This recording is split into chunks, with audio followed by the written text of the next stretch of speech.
What's going on, everybody, and welcome to another episode of the Other Side of the Firewall podcast, where we talk about the latest and greatest of cybersecurity news, as well as we highlight those movers and shakers and glass ceiling breakers, those people of color who've made it to the other side of the proverbial firewall.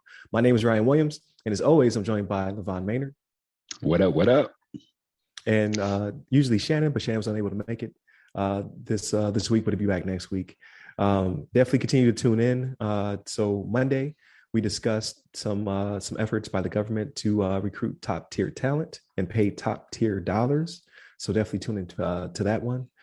Today, LeVon will be in charge of this guy going forward. Another great topic.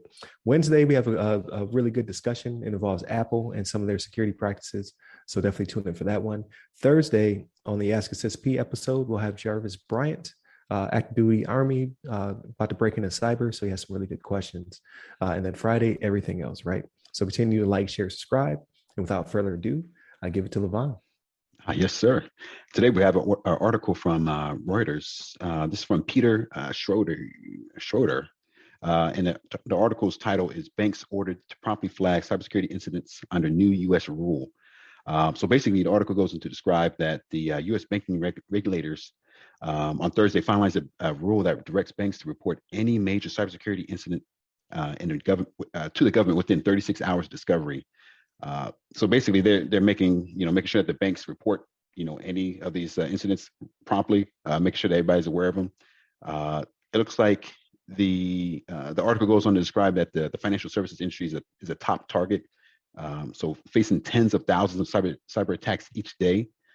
And obviously, we all use some sort of banking system. I mean, the fact that the banking industry is being targeted by these hackers and what have you. I mean, it's no surprise. Of course, they're trying to get these big targets, trying to hopefully empty out some accounts or what have you. Try to get some quick wins, quick money. But this new rule, this new regulation is hoping to help people become more aware of their breaches, so that the government as well as customers themselves know what's happening with their banking corporation, or the organization that's handling their money, to make sure that they're not being it's basically making sure that I think the kind of end game is so that people are aware that their banking organization has been compromised, and they can decide whether or not they want to continue using that service. If they try to keep everything kind of hush hush, or try to keep it like don't tell people until years later or months later that they've been breached, and all of a sudden you realize that some money was missing from your account, and now you don't really maybe you don't have a method to get your money back, or you maybe kind of lose trust into the banking the corporation that you're handling your banking through. But I think it's kind of a something that's been going on for a while now, that we're seeing these incidents occur periodically within the U.S. that a lot of these places need to be more straight, upright, or upfront about their breaches, so that people know, or are aware, and they can deal with the repercussions of having their data lost or having their money stolen. And I think it's a good thing overall, and hopefully that this is kind of like a push in the right direction, that more organizations begin to become like kind of fall within these bounds of being required to notify people of their breaches in a more timely manner. But with that, what do you think of this, Ryan? Yeah, I agree. So I think it's keeping them above board, right? Because they're more beholden to their shareholders than they are to their customers in some respects. So to announce a breach usually causes issues with stock and what have you. I also think that it'll tighten the screws on them for future regulation. So it's like, okay, the first step is that you must notify us. Maybe the next step is that you will not be allowed to pay a ransom. So I know in the UK, that's a thing where you can't even pay the ransom. So that's a huge deterrent for ransomware gangs, right? So if I know you can't even pay me, like, why would I do it except for anarchy? You know what I mean? But is it worth getting caught for not getting paid? You know what I mean? Yeah. Like right now, it's the getting the money out portion. It's like, okay, it's like I feel comfortable doing the crime because they're going to pay me X amount of, you know, Bitcoin and what have you. But like now, okay, so they have to report almost immediately. So 36 hours is pretty tight schedule. Right. In the future, they might not be able to pay me. And then most importantly, I think it puts the squeeze on the banking industry to say, okay, now we have to take this more seriously. Now we need to put the right people in the right positions to protect us, as well as have a better line of communication with the government and be more transparent to our customers. So I think all of that will cause them to onboard more people like us who want to defend their networks, right? And keep them safe. And maybe even, we always talk about bringing the CISO to the table. So it might be a hard line to get the CISO at the board table. Like, okay, this is what we need to do. We need to spend money here. Banks have lots of money. It's not, That's right. not just their money though, right? It's other people's money. But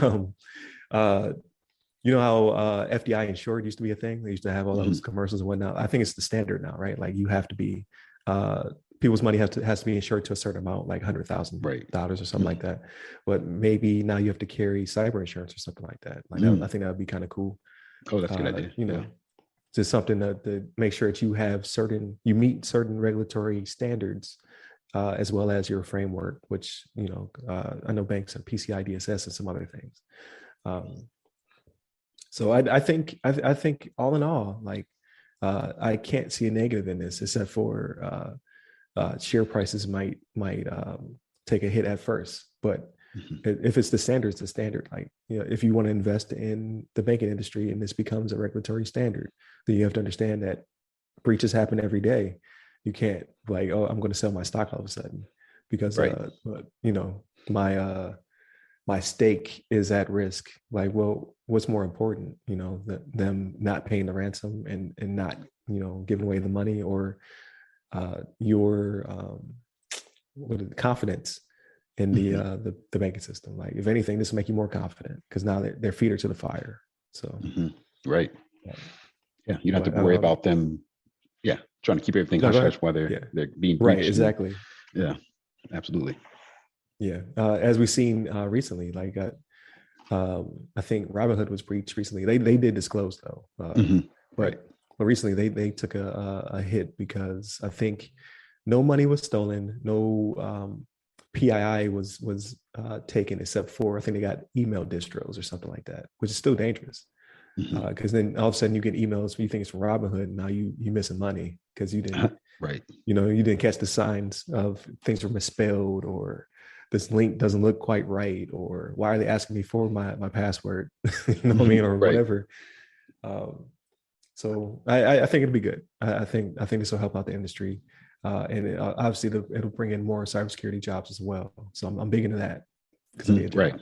That's right. In the future, when I need a job. So another avenue for me to get in there. If cyber insurance is not a thing, I'm copywriting it right now. So wait, when it explodes, but I came up with that. That's right. That is my idea. Yeah, I'm gonna have to imagine it's probably out there already, but you know, it's a nice wish. Hopefully, you can we get something for that. Right. Yeah. I didn't even explain what it is. I just made up the word. Like, right. Don't worry about what it is. Just pay me my money when you decide to roll it out. But that's right. No, I thought this was a good article. I appreciate your insight into it as well. Listeners, please continue to like, share, subscribe. Please hit the like button on this. Share it amongst your friends. Let us know. Give us feedback, what you like, what you don't like, all that good stuff. Tune in throughout the week. So again, Monday we discussed DHS and something they're doing with talent management. Today was banking and regulatory systems. Tomorrow will be Apple and some security practices that seems like no one likes, but I think it's a good discussion because I'm on the fence about it. So I'm interested to see what LeVon has to say about it. Thursday we talked to Jarvis Bryant. He is active duty Army and he's breaking into cybersecurity. Really good Q&A with him. And then Friday is everything else. So everything we've consumed throughout the week, whether it be books, movies, TV shows, all that good stuff. So hit up the website, www.theothersideofthefirewall.com. So you can tell our socials. You can hit me up personally. I'm at RyRy Security Guy. I'm on LinkedIn, Twitter, TikTok, and Clubhouse. And you, LeVon? You can hit me up on the Twitters at LeVon Maynard. There it is. Stay safe, stay secure. Take care.